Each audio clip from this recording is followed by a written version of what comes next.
അന്വേഷക സംഘം ഈ SIT നല്ല നിലയിൽ അവരുടെ ചുമതല നിർവഹിക്കുന്നു എന്നുള്ളതാണ് ഇതേവരെ വന്നിട്ടുള്ള കാര്യം. പ്രത്യേകമായ പരാതികളൊന്നും അതുമായി ബന്ധപ്പെട്ട് ഉയർന്നു വന്നിട്ടേയില്ല.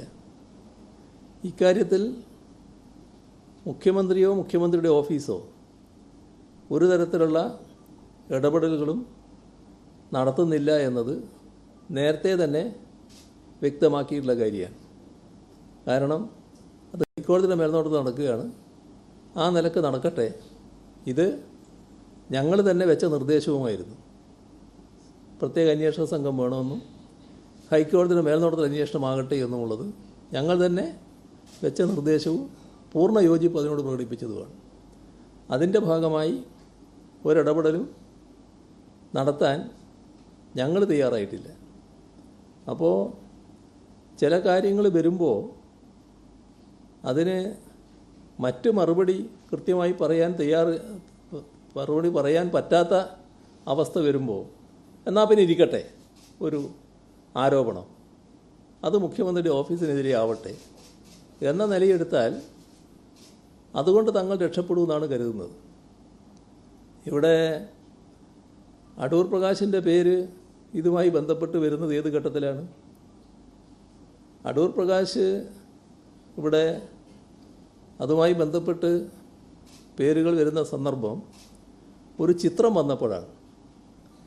ഞാൻ കഴിഞ്ഞ പത്രസമ്മേളനത്തിലാണെന്ന് തോന്നുന്നു അതിനെപ്പറ്റി പറഞ്ഞത്. അത് സോണിയാഗാന്ധിയും മറ്റ് രണ്ടുപേരും,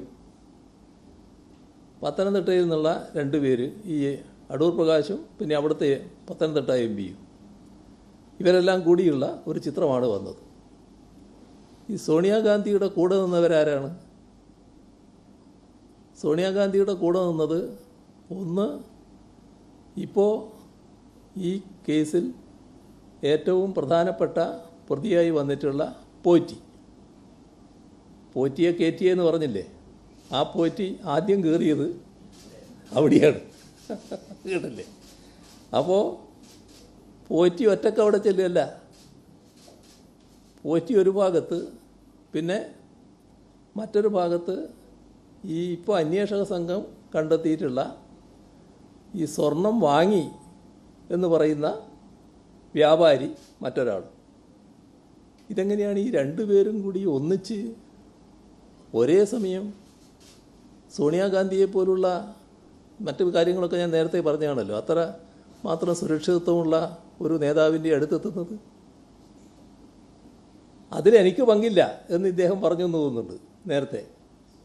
ഇപ്പോൾ ഈ മുഖ്യമന്ത്രിയുടെ ഓഫീസിന് നേരെ ആരോപണം ഉന്നയിച്ച വ്യക്തി ഞാനതിൽ പങ്കുള്ളയാളല്ല എന്ന് പറഞ്ഞ് എന്നെ വിളിച്ചിട്ട് പോയതാണ് എന്ന്. അങ്ങനെ വിളിച്ചാൽ പോകേണ്ട ആളാണോ അദ്ദേഹം?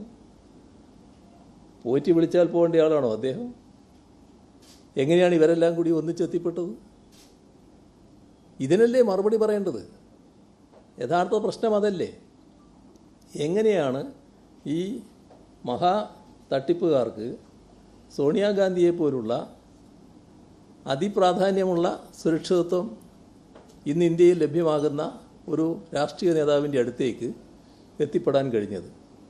അതിൽ ഇവരുടെ പങ്കെന്താണ്? അല്ലെങ്കിൽ ആരാണ് പങ്കുവഹിച്ചിട്ടുള്ളത്? അതിന് ഉത്തരവാദി?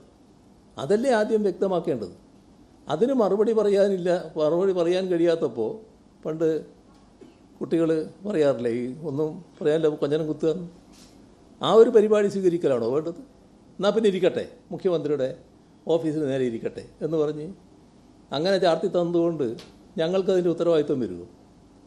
അപ്പോൾ ഞങ്ങൾക്കൊന്നേ പറയാനുള്ളൂ, ഞങ്ങൾക്കതിൽ ഈ അന്വേഷണം കൃത്യമായി നടക്കട്ടെ എന്ന നിലപാടേ ഉള്ളൂ. ഒരു ഘട്ടത്തിലും ഞങ്ങളതിനെ ഒരു തരത്തിലും തടസ്സപ്പെടുത്താൻ നിന്നിട്ടില്ല.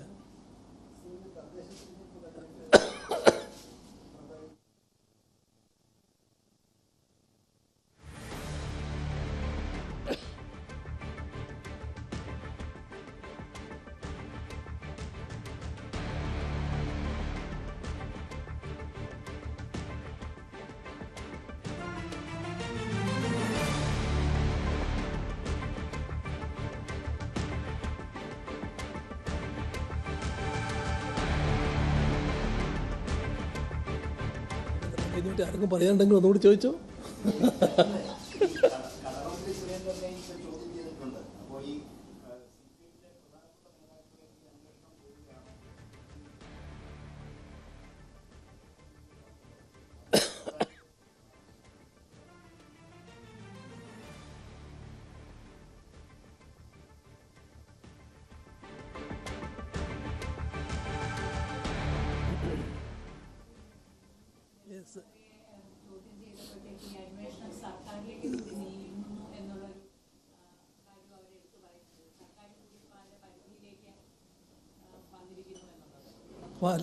പല വിധത്തിലുള്ള ആഗ്രഹങ്ങൾ പലർക്കും ഉണ്ടാകും.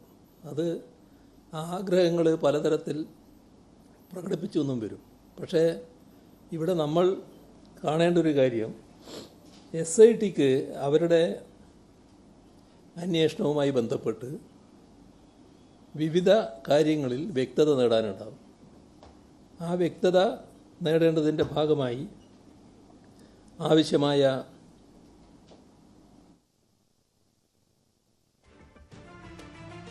ഇടപെടലുകൾ അവർ നടത്തും. അത് സ്വാഭാവികമാണ്. അതിൻ്റെ ഭാഗമായി ആരെയാണോ അവർക്ക് ബന്ധപ്പെടേണ്ടത്, ചോദ്യം ചെയ്യേണ്ടത്, അത് അവർ തീരുമാനിക്കുന്ന കാര്യമാണ്. ഞങ്ങൾ ഇന്നയാളെ ചോദ്യം ചെയ്യാൻ പോകുന്നു എന്നത് സാധാരണഗതിയിൽ ആരോടും അവർ നേരത്തെ പറയാറില്ല. അത് പ്രതിപക്ഷ നേതാവാണ് ഇത്തരമൊരു ആക്ഷേപം ഉന്നയിച്ചതായിട്ട് കണ്ടത്. ഏതെങ്കിലും ഒരു ഘട്ടത്തിൽ പ്രതിപക്ഷ നേതാവിനെ നേരത്തെ അവരറിയിച്ചിട്ടുണ്ട് എന്ന് ഞാൻ മനസ്സിലാക്കുന്നില്ല, ഏതെങ്കിലും ഒരാളെ ചോദ്യം ചെയ്യുന്ന കാര്യം. അതവരുടെ ഉത്തരവാദിത്വത്തിൽപ്പെട്ട കാര്യമാണ്. സർക്കാരിനോട് ഒരു ഘട്ടത്തിലും അവർ അത്തരം അനുമതികൾ ചോദിക്കുന്നില്ല. കാരണം അവർ സ്വതന്ത്രമായി ചെയ്യേണ്ട കാര്യമാണ്, അത് അവർ സ്വതന്ത്രമായി ചെയ്യുകയാണ്. അപ്പോൾ അങ്ങനെ അവർ ചെയ്ത കാര്യത്തിൽ പ്രതിപക്ഷ നേതാവ് അറിഞ്ഞില്ല എന്നതിൽ പരിഭവപ്പെടുന്നത് എന്തിനാണ്? അവരവരുടേതായ ഡ്യൂട്ടി നിർവഹിച്ചു പോകട്ടെ. അതിനകത്ത് അവർക്ക് കിട്ടുന്ന തെളിവുകളുടെ അടിസ്ഥാനത്തിലുള്ള നടപടികളും സ്വീകരിച്ചു പോകട്ടെ. എന്തിനാണ് മറ്റൊരു നിലപാട് സ്വീകരിക്കുന്നത്? അതാണ് ഞങ്ങൾക്കതിലുള്ള നിലപാട്. അങ്ങ് മുഖ്യമന്ത്രിയായിരിക്കുന്ന കാലത്താണ് ശബരിമലയിൽ ഈ സംഭവങ്ങൾ നടന്നിരിക്കുന്നത്. അങ്ങയുടെ സർക്കാർ ഏൽപ്പിച്ചതാണ് പത്മകുമാറിനെ ആയാലും വാസുവിനെ ആയാലും ആ സ്ഥാനം. സ്വാഭാവികമായി അവരിങ്ങനെ ഒരു കേസിൽ പെടുന്നു, അവരിതിന്റെ ഗൂഢാലോചന നടത്തുന്നു എന്ന വിവരങ്ങൾ വരുന്നു. ആ സമയത്ത് മന്ത്രി എന്ന നിലയിൽ താങ്കൾ അന്നത്തെ മുഖ്യമന്ത്രി കൂടിയാണല്ലോ, കടകംപള്ളിയോട് ചോദിച്ചിരുന്നു CMA എന്താണെന്ന് സംഭവിച്ചത്, എന്താണ് ഉണ്ടായത് എന്ന കാര്യം? ഈ കാര്യത്തിൽ SIT അന്വേഷണം നടത്തിക്കൊണ്ടിരിക്കുകയാണ്. ആ അന്വേഷണത്തിൻ്റെ ഭാഗമായിട്ടുള്ള കാര്യങ്ങൾ ഇപ്പോൾ കോടതിയുടെ മുന്നിൽ വന്നുകൊണ്ടിരിക്കുന്നുണ്ട്. അതുമായി ബന്ധപ്പെട്ട് കൂടുതൽ വ്യക്തത ആ അന്വേഷണത്തിൻ്റെ ഭാഗമായിട്ട് വരും. ആരോടും പ്രത്യേകമായി ചോദിക്കേണ്ട ആവശ്യം വരുന്നില്ല. ഏതൊക്കെ കാലത്താണ് സംഭവിച്ചതെന്ന് അന്വേഷണം നടക്കട്ടെ എന്ന്. നമ്മളെന്തിനാ അത്ര ധൃതിപ്പെടുന്നത്? അന്വേഷണം പൂർത്തിയാകട്ടെ. അന്വേഷണം പൂർത്തിയാകുമ്പോൾ മനസ്സിലാവുമല്ലോ. അന്വേഷണം അത് മനസ്സിലിരിക്കട്ടെ എന്ന്. അത് വ്യക്തമായല്ലോ. ചോദ്യത്തിന് അല്ല, അതിനാണല്ലോ ഞാൻ പറയുന്നത്. ചോദ്യത്തിൻ്റെ പൊരുൾ മനസ്സിലാക്കിയത് കൊണ്ടാണ് ഞാൻ പറയുന്നത്. അത് നിങ്ങൾ മനസ്സിലാക്കുക. നിങ്ങൾക്ക് എന്താ തർക്കിക്കുകയാണോ വേണ്ടത്? എന്നാൽ പിന്നെ ചോദിക്കണമെങ്കിൽ ചോദിക്കുക.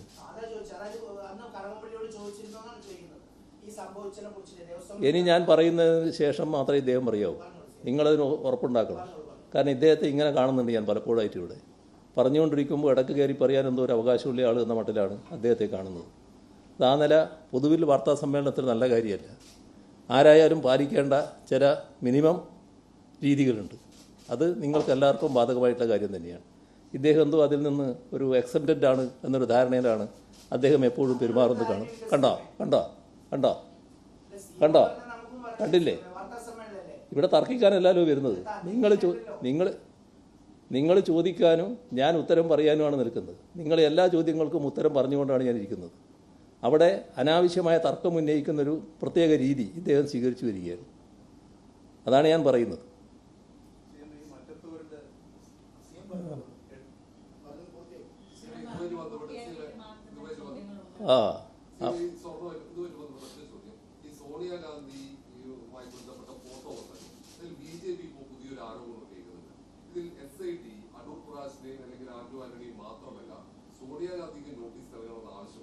മാത്രമല്ല CBI അന്വേഷണം വേണമെന്ന ആവശ്യവും ശക്തമാണ്. UDF പറയുന്നു, BJP പറയുന്നു. എങ്ങനെയാ ആ ഒരു ആവശ്യത്തിലേക്ക് കാണുന്നത്?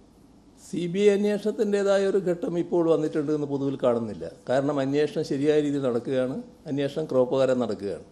അതിൻ്റെ ഭാഗമായി അവർ ചോദ്യം ചെയ്യണമെന്ന് കാണുന്ന വ്യക്തികൾ ആരൊക്കെയാണോ അവരെയൊക്കെ ചോദ്യം ചെയ്യാനുള്ള അധികാരം SITക്ക് ഉണ്ടാവും. അവരത് ഉപയോഗിക്കുകയും ചെയ്യും. അത് ആ നിലക്ക് നടക്കട്ടെ.